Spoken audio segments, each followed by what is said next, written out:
جی واضح ہے یہ بات؟ پوچھیے کیا پوچھنا، سرگوشی کا دعویٰ نہیں ہے ہم. آپ کوئی سوال، وہ سوال جو آپ کی زندگی میں واجب ہو، جن کا جاننا آپ کے لیے ضروری ہو، آپ سوال پوچھیں، پوچھ لو اس سے پہلے کہ تم سے پوچھا جائے.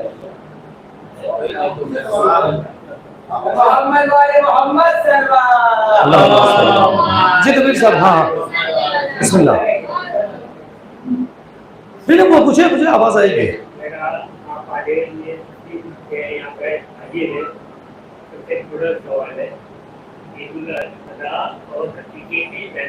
جی عید الاضحیٰ، اچھا عید الاضحیٰ اور عقیقے کے. ہاں ہمارے یہاں سہولت دی گئی ہے بقرعید میں 7 حصے ایک ہفتے میں لے سکتے ہیں، اور اس کے بعد اور بھی جاری ہوا تو جب شریک ہو جائے 1500 ملانے 2000 ملانے زیادہ بھی ہو جائے تو عقیقہ ہمارے یہاں بکرے اور بکری کے ہی کیوں رکھا گیا بڑے نہیں.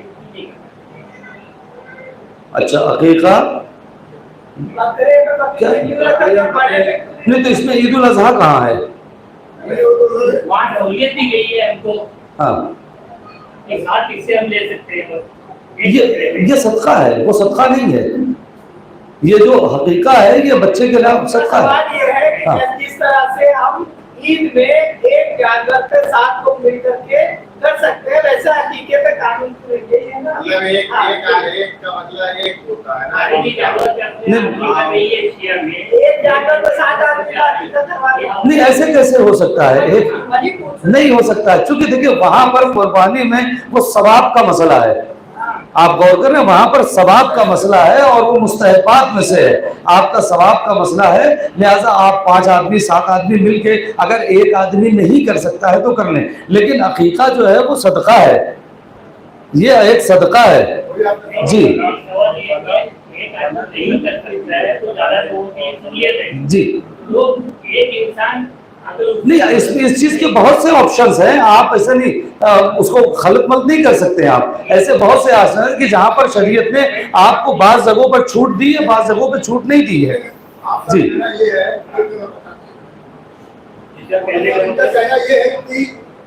چھوٹا جانور جیسے کھسی اور بکری، ہاں اس کے علاوہ بڑے جانور جو ڈمبا یا بیل وغیرہ وغیرہ اس پر کیوں نہیں ہے دکھا؟ یہ تو کوئی مسئلہ نہیں ایسا.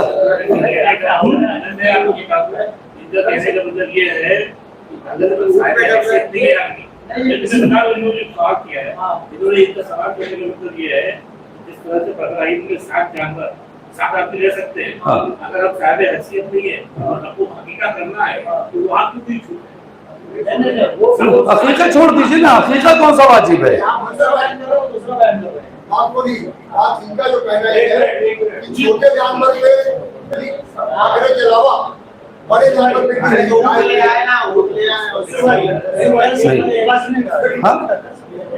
پہ. جی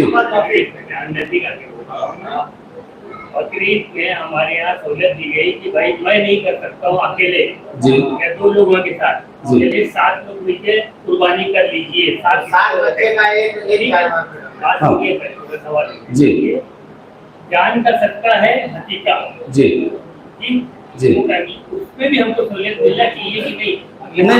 ہماری اوقات ہی نہیں ہے کہ ہم ایک مرغی خرید سکے تو بکرا کہاں سے لائیں گے؟ آپ عقیقہ مت کیجیے نا، عقیقہ مت کیجیے بس. آپ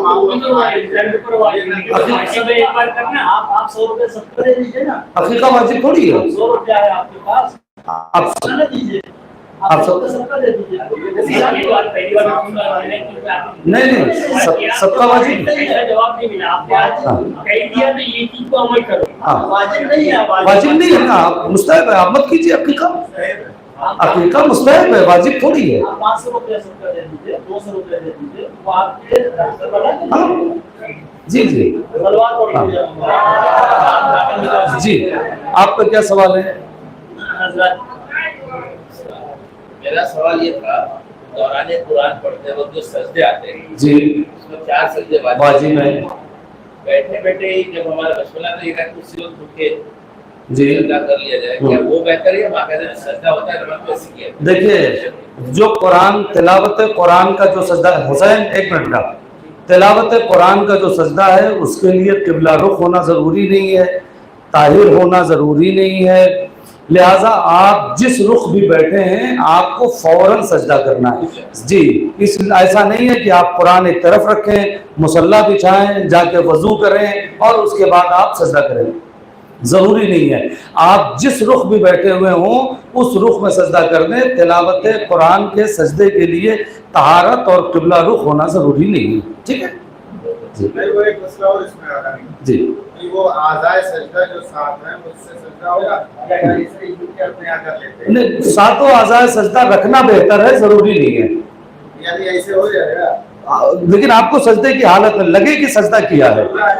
جی جی نہیں، قرآن پہ نہیں آپ سجدہ کر سکتے ہیں، آپ کو سجدہ ان چیزوں پر کرنا ہے جن پر سجدہ کیا جا سکتا ہے، جیسے مٹی، جیسے لکڑی، آپ کو اس پر سجدہ کرنا ہے۔ لیکن آپ یہ کہیں کہ پانچوں اعضائے سجدہ، اگر پانچوں اعضائے سجدہ ہیں تو ٹھیک ہے، نہیں ہے تو کوئی بہت بڑا مسئلہ نہیں ہوگا، لیکن بہتر ہے کہ کریں۔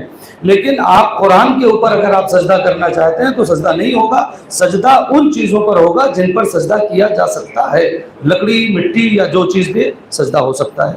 لیکن سجدے کی کیفیت میں یعنی قبلہ رخ ہونا ضروری نہیں ہے اور طہارت ضروری نہیں ہے۔ اسی لیے طرف وضو کر کے نماز قرآن پڑھنا چاہیے۔ ہاں یہ تو ہے سجدہ، اس لیے میں نے پوچھا کہ کہاں کریں، شادی میں کریں یا نہیں، آپ اسی وقت قبلہ رخ میں ضروری نہیں، قبلہ رخ سے ایسا نہ کہ لوگ بتا دیں کہ پانچ سے سجدہ ایک ساتھ ادا کرتے ہیں۔ جی جی جی جی مولانا نے فرمایا جیسے سجدہ شکر کرتے ہیں ویسے جی پورا ویسے ہی ہے، یہ زیادہ بہتر جی۔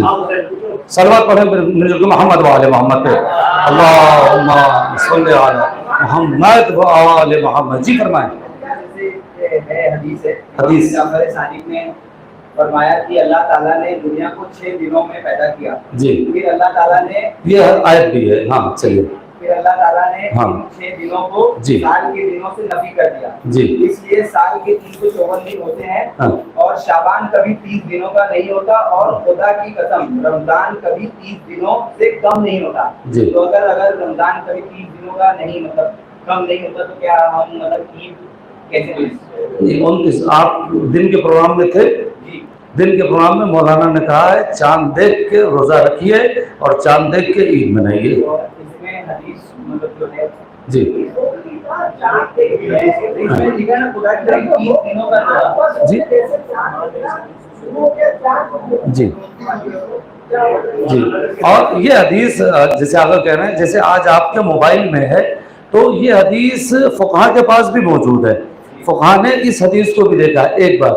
دوسری بات، میں نے پچھلے سال یہاں پر ایک جملہ کہا تھا، مجھے یاد نہیں ہے لیکن وہ مسجد میں تو ضرور کہا تھا، ہماری 4 بڑی کتابیں، اب بیٹھ جائیں آپ بیٹھ جائیں، ہماری 4 بڑی کتابیں ہیں جسے کتب اربع کہتے ہیں، اصول کافی، تہذیب، الاستبصار، من لا یحضرہ الفقیہ، یہ 4 کتاب ہیں جس کے اندر تقریباً 47,000 سے زیادہ حدیثیں ہیں۔ پورے تشیع کا بیس جو ہے نا یہ 4 کتابیں ہیں۔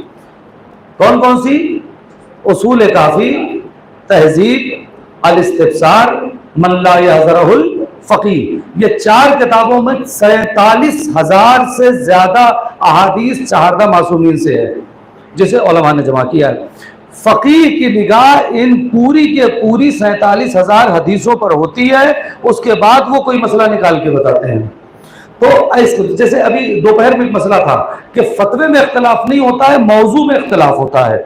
آپ غور کر رہے ہیں فتوے میں، جیسے آپ کے سامنے یہ ایک حدیث آئی، ایسے ہی دوسری حدیث بھی ہے کہ چاند، مثلا 5ویں امام کی حدیث دن میں مولانا نے پڑھا تھا کہ 5ویں امام کی حدیث ہے کہ چاند دیکھ کے افطار کرو، چاند دیکھ کے روزہ رکھو۔ آپ نے 6 امام کی حدیث، اب یہاں پر جی تو اب یہ 2 حدیثیں آپ کے سامنے آئیں، ایک حدیث آپ کے سامنے 6 امام کی آئی، ایک حدیث 5ویں امام کی آئی۔ اب فقہا کا کام کیا ہے؟ ان دونوں حدیث کے روات کو دیکھتے ہیں، دونوں حدیث کے راوی کو دیکھتے ہیں کہ ان دونوں حدیث کے راوی کون مضبوط ہے، جو پہلے والی حدیث ہے یا دوسری والی حدیث ہے۔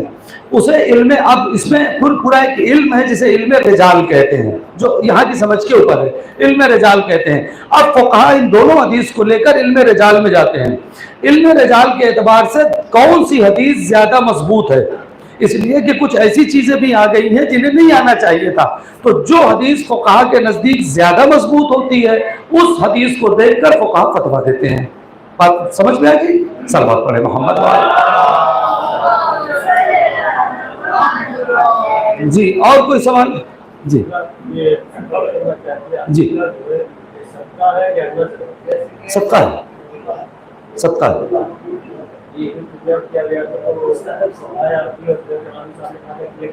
نہیں، صدقہ ہے، جان اور مال کی حفاظت کا صدقہ ہے. ہاں، مستحب صدقہ ہے. دیکھیے آپ نے اس پہ پھر وہ سوال کیا اٹھتا ہے کہ صدقہ سید پہ حرام ہے. جو سوال دیکھیے آپ بھائی، ہلو ایک منٹ، حسو بھائی بہت اہم مسائل ہیں. صدقہ سید پہ حرام ہے. اب اگر ہم نے عقیقے کو صدقہ کہہ دیا تو میرا عقیقہ آپ کیسے کھائیں گے؟ بھائی مستحب صدقہ نہیں حرام ہے سید پہ، واجب صدقہ حرام ہے. واجب صدقہ اور مستحب صدقے میں فرق ہے، آپ سب بہتر سمجھ. تو یہ جو ہے مستحب صدقہ ہے، مستحب صدقہ نہیں حرام ہے. واجب صدقہ سید پہ حرام ہے، جو واجب صدقے ہیں وہ حرام ہے. جی. اور جی ایک منٹ، شان حیدر صاحب کا سوال بہت مکمل جائے.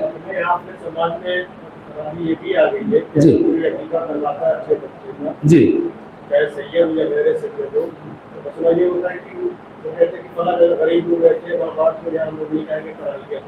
نہیں، کراہیت کا کوئی مسئلہ نہیں ہے بھائی، کراہیت کا کوئی مسئلہ نہیں ہے. اگر کوئی اس عقیقے کا گوشت دیتا ہے، آپ کھانا چاہیں کھائیں، نہ کھانا چاہیں نہ کھائیں، وہ ایک الگ مسئلہ ہے. مگر یہ کراہیت کا کوئی مسئلہ کہیں سے نہیں ہے، کہ ایسا نہیں ہے کہ عقیقے کا گوشت کھانا مکروہ ہے، کوئی مسئلہ ایسا نہیں ہے. جی. جیسے کہ عام خیال یہ پایا جاتا ہے کہ غیر دینا جائز اس طرح، اور یہ ایک ظلم بھی ہے. سود لینا ایک ظلم بھی مانا جاتا ہے. جس طرح ہم غیر مسلموں سے سود لینے لگے تو ہم یہ ظالم قوم میں شمار ہو جائیں گے. نہیں، ایسا نہیں. مولانا جوہر صاحب اس کا جواب دیں گے، چونکہ یہ ان کے ٹاپک کا سوال تھا. آپ یہاں آ جائیں.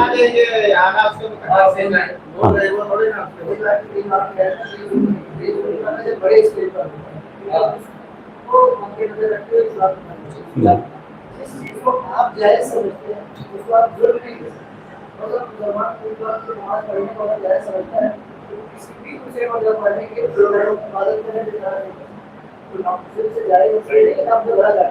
اس میں کون اس کو جائز سمجھتا ہے، کوئی اعتراض نہیں. لیکن مسلمان کو نہیں کرتے، مسلمان نہیں کر سکتا.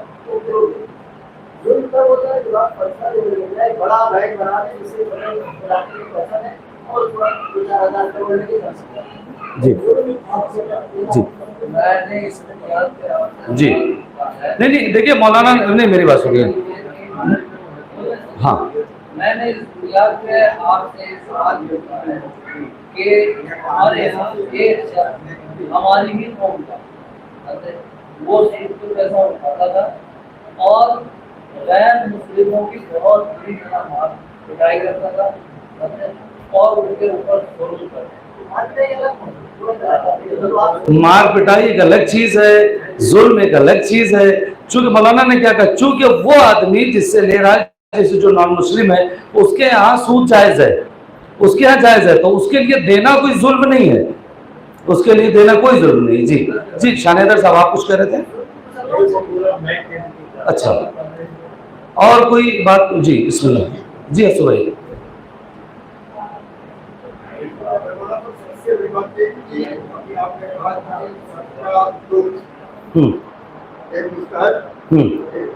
جی صدقے کا جو جیسے عقیقہ، جی عقیقہ تو جان کا صدقہ ہی ہے. جی تو جسے اس کو ماں باپ دادی دادا وغیرہ وہ ظلم نہیں مانتے. جی.